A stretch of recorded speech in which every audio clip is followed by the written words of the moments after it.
Eu me pergunto por que homenagear esses dois, hein, professor Vila? Olha, lembrar que a nossa Constituição, artigo 5º, inciso 43, diz: a nossa Constituição, artigo 5º, inciso 43, a lei considerará crimes inafiançáveis e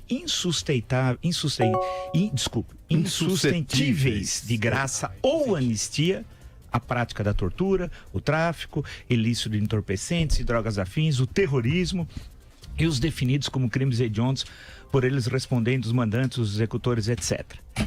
É clara a Constituição. Eu estive até lendo isso ontem, porque eu escrevi um artigo que vai sair terça no Globo, sobre o filme do Marighella, feito por Wagner Moura, chama-se Viva Marighella, Viva a Morte. E já está pronto por causa do carnaval, as redações fecham os artigos mais cedo de opinião, né? E é uma coisa intolerável. Isso tudo começou quando da votação, naquele domingo, na Câmara dos Deputados, do impeachment de Dilma Rousseff, ou melhor, pela autorização, de acordo com o artigo 51 da mesma Constituição, a Câmara autoriza, quem processa e julga é o Senado, o artigo 52. Então, a autorização foi dada pela Câmara naquele domingo. Nós cobrimos direto desde sexta-feira, foi uma sessão de 3 dias. E um deputado, Jair Bolsonaro, da extrema-direita, nazista, ele não é fascista, que é uma outra coisa, ele é nazista, que é outra coisa. Ele disse, na hora do seu voto, ele homenageou um torturador. Se o Brasil fosse um país sério e não é, imediatamente seria aberto um processo de cassação. Por quê? Artigo 5º, inciso 43, é claro, a lei considerará crimes inafiançáveis, insuscetíveis de graça ou anistia a prática da tortura, etc. Ou seja, ele estava glorificando um assassino que usou da estrutura de Estado para cometer crimes. E eu sempre digo no meu artigo, que sairá terça, está discutindo isso, que por outro lado o terrorismo também é um crime, e está aqui. Só que a diferença e são faces da mesma moeda, com o agravante do torturador que usa da estrutura de Estado para encobrir seus crimes. Portanto, é para chegar... quer dizer, o interessante da candidatura Bolsonaro é que ela destampou uma extrema-direita nazista e não fascista que existia na sociedade brasileira, mas que tinha vergonha. Então, um nazista chamado Jair Bolsonaro destampou e defendeu um crime no Congresso Nacional e nada aconteceu. Pelo contrário, aquilo abriu o campo para que esses fascínoras, tal qual Bolsonaro, Ustra, Fleury, se fossem transformados, olha o absurdo, em heróis nacionais, fascínoras. Porque um candidato a presidente que foi homenageado por banqueiros essa semana aqui em São Paulo, num banco acusado de corrupção, né? Acusado de corrupção na Zona Sul por banqueiros traidores da pátria que não merecem ser chamados de brasileiros e não estão nem aí com o Brasil. Eu disse isso ontem. Eles querem saber dos Estados Unidos, eles não querem nem saber da gente, que homenagearam esse homem nazista que defende tortura. Ele, por exemplo, vai defender Auschwitz, pelo jeito. Ele é um torturador. Portanto, triste do país que tem pessoas como Jair Bolsonaro e pessoas que organizam um bloco como esse. É uma vergonha. BR-18. Agora, esse negócio da fake news é um negócio terrível, que vai marcar, bem, a campanha eleitoral, né? Isso mostra que não dá para controlar. Não dá para controlar. Agora, o que aconteceu de sexta, sábado e domingo, o número de vezes que eu recebi essa coisa compartilhada, e aí vem a discussão, as pessoas não pensam antes de clicar no compartilhar, não lê. Era um negócio tão... Eu li só o comecinho e parei. Porque ainda tinha um vídeo de um cidadão que devia ser um senhor de extrema-direita, nazista, bolsonarista. Bolsonaro é igual ao nazismo. Volto a dizer, nazismo não é só, e já é muito, antissemitismo é mais, é um modo de ser, é de destruir o outro, é de não conviver com a diversidade, o outro tem de ser extinto, tal. Bolsonarismo é nazismo no sentido do conceito da ideia do Alfredo Rosenberg, ali, do Rosenberg, tá? Então, e os bolsonaristas é que espalharam isso. Então precisa dar o nome aos bois. Tanto que quando ele disse nada a declarar, ele estimulou os seus seguidores a fazer aquilo. Não significa que todos os eleitores do Bolsonaro são nazistas, não.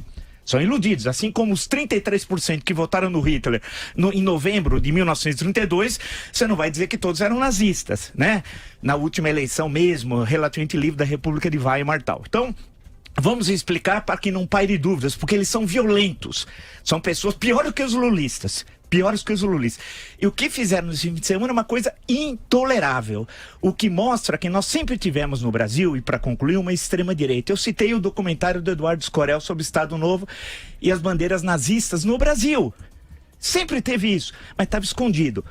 O Bolsonaro teve, entre aspas, o mérito de destampar isso. E essa extrema-direita fez o segundo assassinato da vereadora. Eu discordo politicamente de tudo que ela defendeu. Mas isso não significa que eu vou ser favorável ao extermínio da vereadora. E quem compartilhou isso, essas notícias falsas, sabendo que eram falsas, era esposa do Marcinho VP, teve filha aos 16 anos, eleita pelo governador, tudo mentira, todo mundo sabia. Na verdade, estava compartilhando o assassinato, estava se solidarizando, não com ela, mas com os assassinos. Oi, gente, vocês viram aí Marco Antônio Villa, historiador, que comenta para a Jovem Pan, caracterizando o comportamento de Bolsonaro e sua postura e a onda bolsonarista como nazista. E isso aconteceu há mais ou menos 8 meses atrás. O primeiro episódio é relativo ao Porão do DOPS, um grupo carnavalesco que queria homenagear o Ustra, entre outras figuras da ditadura militar. E o segundo vídeo é relativo ao fake news envolvendo Marielle Franco. Enfim... Se você chegou agora, o canal é a Nova Máquina do Tempo, eu sou André Teixeira Jacobina, a gente fala de política, ciência e filosofia aqui. Eu tenho uma sessão de diálogos com especialistas e toda sexta-feira na Filosofia Popular eu falo sobre filmes e séries, do ponto de vista político e tal. Pois bem, esse foi o Marco Antônio Villa nesses 2 episódios há mais ou menos 8 meses atrás, mais ou menos. Muito antes do primeiro turno e tudo mais. A caracterização dele de Bolsonaro e até de parte dos apoiadores de Bolsonaro, embora não todos, era como sendo nazistas. Vale lembrar que o nazismo é uma forma extrema de fascismo. Então, para ele não bastava chamar Bolsonaro de fascista, ele tinha que acrescentar, enfatizar que Bolsonaro seria nazista. Enfim, mas vamos ver num vídeo mais recente que alguém que chamou o Bolsonaro de autoritário e de fascista e neofascista, como é que o Villa reagiu e como é que ele caracterizou isso, e se ele repetiu a palavra que ele utilizou há 8 meses atrás? Não faz tanto tempo assim, né? Vamos observar. Queria lembrar o episódio da vaia com o senhor, já é um senhor, já idoso e tal, Roger Waters, do Pink Floyd, ex-Pink Floyd. Veio aí no estádio da Palmeiras, do estádio do Palmeiras, e aí fez um show, 2 na verdade, e resolveu dissertar sobre o Brasil. Como se ele tivesse algum conhecimento da realidade brasileira. Eu acho que mal sabe onde fica São Paulo. Se perguntasse para ele, pegasse um mapa do Brasil e falasse, identifica onde fica São Paulo, ele não sabe. Veio dissertar sobre escolhas políticas que estão ocorrendo aqui no Brasil. Para o bem ou para o mal, não vale a pena. Aqui não é uma questão de dizer se é correto ou não, nós não estamos nessa esfera da qualificação, mas cabe perguntar, um músico que vem para cá, não conhece o Brasil, pode dissertar sobre os rumos do Brasil num momento tão grave como nós vivemos? Né? E são músicos geralmente decadentes que vêm aqui para passar, rapar o tacho para levar dinheiro lá pro seu país de origem. Isso se repete. Há uma dissintonia entre estrangeiros e Brasil desde o século XVI. Essa dissintonia é grande. Veio aquela ideia que o Brasil era um paraíso. Está num clássico do Sérgio Buarque de Holanda, Visão do Paraíso, os motivos edênicos da descoberta e ocupação do Brasil, tal. É um livraço. Achava-se que aqui era o paraíso, tal. Depois, em outros momentos, vem outras leituras, tal. Quando veio o Brasil independente, as pessoas passavam pelo Brasil, um viajante, ficava uma semana no Brasil e escrevia um livro sobre o Brasil. No século XX isso se repetiu, e sempre são visões, na maior parte das vezes, preconceituosas sobre o Brasil, de desconhecimento da complexidade da realidade brasileira. Então, quando esse cidadão já com idade avançada foi vaiado, ele não gostou. No dia seguinte ele censurou a expressão que ele mesmo colocou. Então ele se autocensurou, ele fez aquilo porque ele quis, porque ele teve vergonha, será, do que ele fez?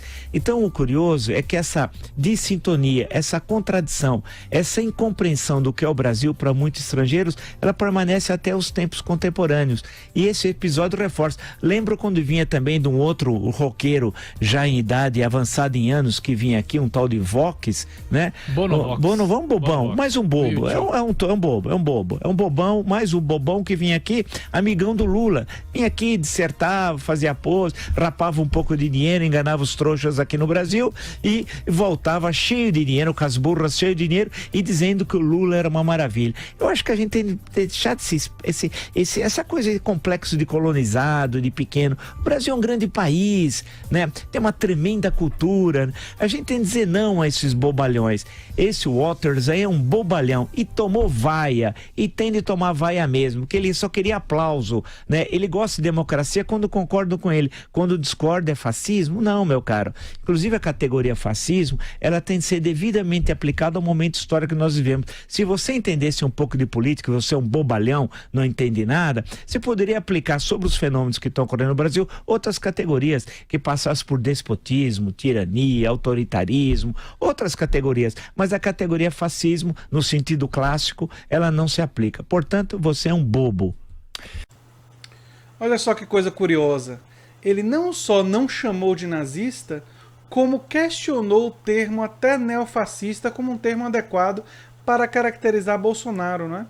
Mas o que foi que aconteceu entre aquele período que ele chamava de nazista e que estava todo inflamado e tal, e esse vídeo muito mais recente? Bem, aconteceu o primeiro turno, não é? E parece que o primeiro turno está levando a muitas pessoas a um ajuste do discurso, né? Porque aparentemente tem um inimigo maior que precisa ser derrotado e por isso o discurso precisa ser fortemente ajustado por causa disso. Eu queria falar um pouquinho sobre o Roger Waters rapidinho.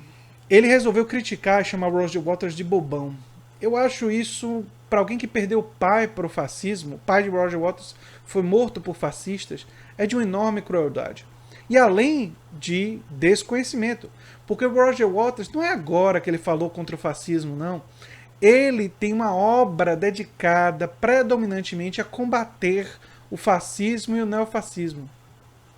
Então, não deve haver nenhum tipo de surpresa que quando ele veio para o Brasil, é óbvio que ele iria fazer oposição a Bolsonaro. E um professor de história que conhece o mínimo das características do fascismo deveria saber disso. Mas Villa parece que prefere exagerar no passado, chamando de nazista, um exagero, e agora recuar completamente, dizer que nem fascismo era um termo adequado, quanto mais o nazismo, né? Jamais ele falaria isso agora, não é? E para mim, Marco Antônio Villa é apenas um exemplo. E nós estamos vendo isso em boa parte da imprensa. E o compromisso que eu tenho aqui com vocês no canal é procurar ser coerente. É um esforço que eu sempre vou fazer. Eu sempre espero estar à altura para fazer. E se vocês gostam do que eu faço aqui no canal, eu espero que vocês se inscrevam no canal, deem um like, compartilhem, que é muito importante para mim. Tá certo? Então, gente, e divulguem esse vídeo. Quem sabe o Villa não rever um pouco o que ele falou, assistir até mesmo o que ele mesmo disse no passado e reflete sobre isso, né? Eu queria até ouvir dele mesmo qual seria a reflexão, né? Se é possível isso chegar até ele. Um abração, gente, e até o próximo vídeo. Tchau, tchau. Ah, sim, antes, queria comentar que o Roger Waters, ele tem uma enorme coerência durante toda a sua carreira. E acho que tem uma grande lição aí. O que é que vocês acham? Enfim, um abração, gente. Até o próximo vídeo.